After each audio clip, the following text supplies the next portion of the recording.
खानेकुरा भयो पो दिनु छोरी खानेकुरा कहाँ छ यहाँ पराल छ पराल खाने पराल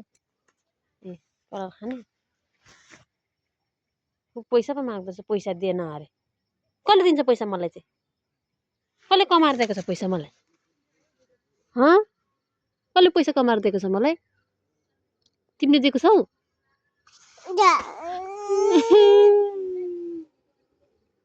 के खाने पैसा लगेर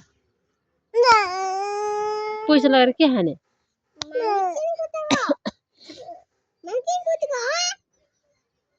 पैसा लगेर के खाने मम्मीको माया लाग्दैन बाबालाई भनिदिन्छु बाबा फोन गरौँ सरी